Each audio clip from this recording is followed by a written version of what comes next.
Hi, welcome to One More Dig Metal Detecting Stories. I'm Dave Spanenberg. Welcome back, everybody. Um, I don't know where you are in the world or or in the U.S., but a lot of us in the U.S. are either getting snowed on currently or anticipating. I saw some Facebook folks down in Texas that lost their power and their yards are full of snow. The whole country, for the most part, is going to get hit by this. We're up in New Hampshire. We're supposed to get maybe 20 where I live. I think it's 10 today, 10 tomorrow morning, or something. I was supposed to fly out to Arizona yesterday to get out ahead of the storm with my wife for a work thing. She's doing a keynote speaking engagement down there in Glendale, I believe. But I hung back just in case we lose power. I wanted to get the generator up and running, which has turned out to be somewhat of a nightmare because I pulled it out and I was just cleaning things up, getting ready, and there was a giant mouse nest in underneath the gas tank, and I would have to take the gas tank out to get at it, and that's outside of my comfort zone. Um, so it's just sitting there in the yard, unusable. The one, I guess, silver lining is the snow is supposed to be light and um, possibly not stick to the trees like that big heavy damp snow, and maybe we won't lose power. I don't know, but I'm supposed to fly out tomorrow afternoon to meet her. If that gets canceled, it'll be Tuesday afternoon. I think it'll be cleaned up by 5 o'clock tomorrow, but I also have to travel an hour and a half to get to the airport from where I'm at. So we'll see how that all goes. I really want to head down there and watch her speak, and it's in the mid 70s, so that'll be nice. It's been, I mean, frigid here. It was 3 when I woke up this morning, and it's let me take a look here. It's 11 right now. I got the heating lights in the chicken coop going, and yesterday I bought a heated water for well, we have one chicken left. We had 4. They were um, pets for my daughter, and one was killed by a bobcat, one died of natural causes, and the other one, I think, was egg bound. So we have one left. She named him Bob Ross, and she's still kicking. She laid eggs up until a couple weeks ago, and she's over 6 years old. So anyway, I get on tangents, I know. So that was my way of saying it's really cold, and I'm all prepped for it, except for unfortunately I cannot run a generator today if I need to. So I'm not sure what I'll do to keep the house warm enough if that happens, but I guess we'll see when we get there. So yeah, so a lot of folks across the country are feeling this. I just recently got back from South Carolina on Thursday. And one day down there was 34 when I got up. So it's just everywhere I go, it's cold. It's very defeating. I was able to detect though down there. It was cold. At one point I had 4 long sleeve layers on, but I was still out there. I did not go in the water for obvious reasons, but I went right down to the water, and obviously I hit the top fluffy stuff, the chair line as well, and it was very sanded in. Um, I've I don't have a lot of experience with that type of thing because I'm generally up north, but it was really sanded in. The signals were, down by the water were 8-10 inches deep. Um, I did find a little. Well, let me go into what my strategy was. Um, so I was down there for 3 or 4 days. I detected 4 days, and I brought the Manticore and the Nokta Triple Score down there with me. And I sort of, the first couple days, I didn't have quite as much time. So I was just like an hour each day with each machine, bottle caps and junk. I didn't have a ton of time. The first day it was high tide, but the third day I took out the triple score for the entire day, or for probably 5 hours. I was out there actually, and I set it to the beach mode, and I set the sensitivity down to 10, which is where it needed to be stable, and that really is not that low actually. So I didn't lose a whole lot of depth, I don't think, and it was no chatter. It was stable, even down sticking it in the water. It was great. I loved it. I liked the sound of the tones. It felt really comfortable in my arm. So I found, I mean, basically the same kind of trash that you'd normally find at a beach, minus the gold and jewelry, but pull tabs and bottle caps. And I think I found a huge sinker with it that was really, really deep. A nail that was like 12 inches deep, and a little tiny, I'm not sure if you know what I mean here, but there's these braided bracelets made by a company called Pura Vida, and they have a little metal sort of pendant on them. It's very small, and it's made out of junk metal. And I found one of those with the triple score, down near the water. I had to be 8 to 10 inches deep.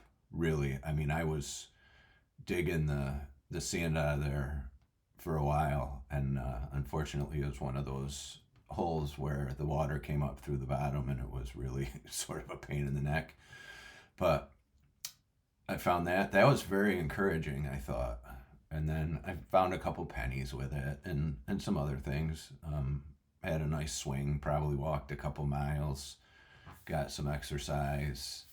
Um, but I do like that machine. I think it is really solid for what I've tested it for so far, which is beach slash shallow water, I guess. I did have it down in the wave, where the waves were lapping up. That might not count as water, but anyway, the salt water on the loop, it was still stable. Up on the sand, it was still stable. Up on the chair line, it was stable. So, I was really impressed. It's definitely a viable option for beach and ocean water hunting, I think, and I will definitely use it further for that purpose. Um, and then the last day, I gave the Manticore about the same amount of time, and basically the exact same results, except I did find a cell phone with that, which I would have found with probably any machine, because it was huge. It was one of those big Samsung things with a stylus and whatever. But it was really cool to find. My wife actually was down there with me walking, and she watched me dig it up. And I was really hopeful to get it charged and to try and find the owner. And unfortunately, that didn't happen. Um, it had a waterproof case, and I hit it with my scoop, and breached, and it got salt water in it, and it was toast. I let it dry out for a day and a half, and I just couldn't get it working. So unfortunate, but I really would have loved to bring it back to somebody. I know there's once you get it booted, there's all kinds of challenges too with figuring out. If there's a passcode, you're probably out of luck, but who knows? I didn't get that far. So yeah, so the Manticore, I mean, for my limited targets, I probably only dug I probably only dug, I don't know, 30 or maybe not even 40, probably 30 targets the whole time. They were far and few between. I did find a small, well, it wasn't small, but like a stud earring with the Manticore the last day up on the chair line.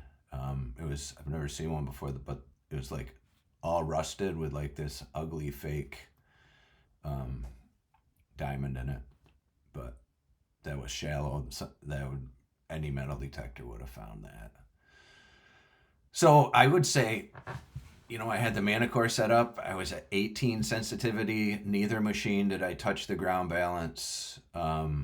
Both stable, both awesome. The triple score isn't the Manticore as a whole package, obviously. But if you have a triple score and want to hunt in the water, I think you'll be pretty good there. I think you'll have a pretty successful time. So both machines were great. There just weren't the targets. And the top beach, the chair line looked like it had recently been replenished too. So we just had deep sand everywhere, and a lot of Corona bottle caps. Those people on the beaches like their Corona.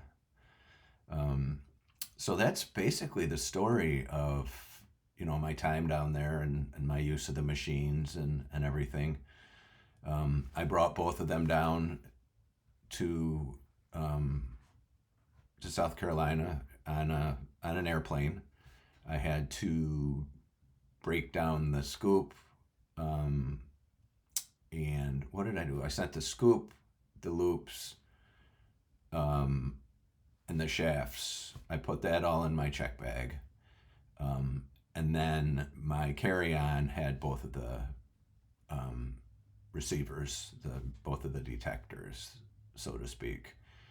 And I'm so used to doing it now. It's really no problem. They never bother me at TSA when I go through, and so I recommend to anyone, don't worry about any of that. They're probably used to seeing the stuff. You just can't bring um, the scoop through in your carry-on. But you could, if you could fit the coils and the shafts in your carry-on, you could bring them. So at least the coils. Probably, I think I brought one in a carry-on once. My Deus breaks down. For those of you who know the Deus, it breaks down into nothing, and I fit the whole thing in a carry-on. But I didn't have a scoop. I was going down to Florida to hunt with Mike, and he had an extra scoop that I use when I go with him. So anyway, that's it for my travels to South Carolina. I'd fly with a metal detector anytime, as you know from my past podcasts. I'm gonna share a little bit of a message that Clark sent me. I actually posted it on the Facebook page earlier today, with his words, so that you can hear it verbatim. But what he did was, after the Check Your Relics podcast, I think it was Simplex Giveaway and Check Your Relics podcast, he went into his box of finds for the year and went over some of the jewelry, and 3 of the rings sounded different than the rest. So he cleaned them up. I can't remember exactly. It's on the Facebook page, but I think he took a bowl, lined it with aluminum, some baking soda, um, some other stuff. Anyway, but he cleaned them up, and one of them happened to be sterling. So I like to think that I inspired him to go back through his junk for the year and see if there were things that maybe weren't junk after all. So so that was pretty cool, and I just posted it because um, it was better in his words and explaining how he did it and all that. Plus, give him a little thunder on that. So Clark always likes to be part of the show. Um, I was hoping that I could get some feedback on the podcast relics versus artifacts. I've had some folks comment and some folks, tell me what they thought, and but not as many as I would have expected. So I want to just know a little bit more what people think, and hopefully I didn't offend anybody. And if I was wrong on any of it, I'd love to know. It was more or less just my interpretation of all of it. Um, it was interesting to research for sure, and I feel like I found relics and artifacts, and some that could be both. So based on the definition that I was going by. So if anyone out there has any disagreement or agreement on my take on that, please email me or message me, text me on the what is it? Send a text on the podcast description. Uh, Anything, just reach out. I'd like to know more about it, what you think. Um, I am Oh, I'm looking for advice on recording. Um, I have a GoPro, which the battery's shot, and I talked to one YouTuber, and they actually record everything on their cell phone. And I was just wondering, I mean, the cell phones these days. I have an iPhone 16 Pro, and they're just really good at recording video now. I think mine has like 4 cameras. I don't even know what that means, I'll be honest with you. Um, but so I was wondering if anyone else does that and what kind of equipment they use, like, to like a chest mount or tripod, or I've seen some that have these little Bluetooth microphones, and I've seen these little SD card external kind of hard drive things that plug right into the USB. And then there was this other guy. He had this. It was like a little TV almost, or a monitor that was magnetic, and it stuck to the back of the iPhone so that he could have his good cameras facing him when he was talking. Um, but he could see what he looked like because the screen is on the other side from the good cameras, I guess, if that makes sense.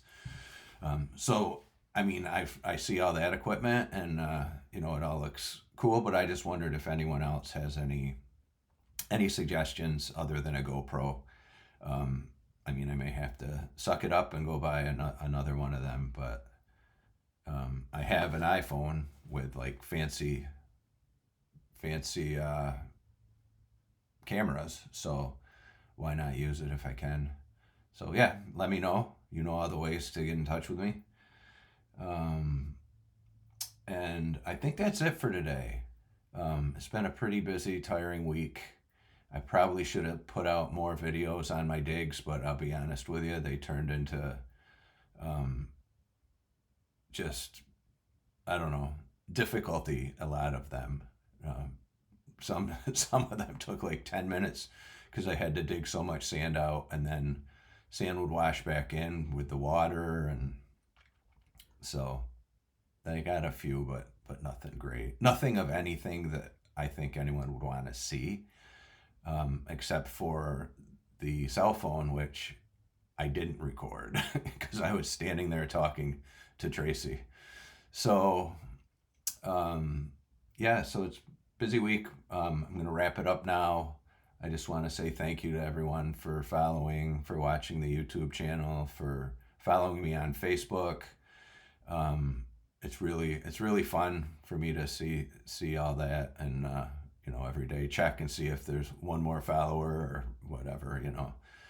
Um, but yeah, so I just would ask, please rate and review the podcast, the Facebook page, the YouTube channel, and keep hanging with me. And remember, always make one more dig.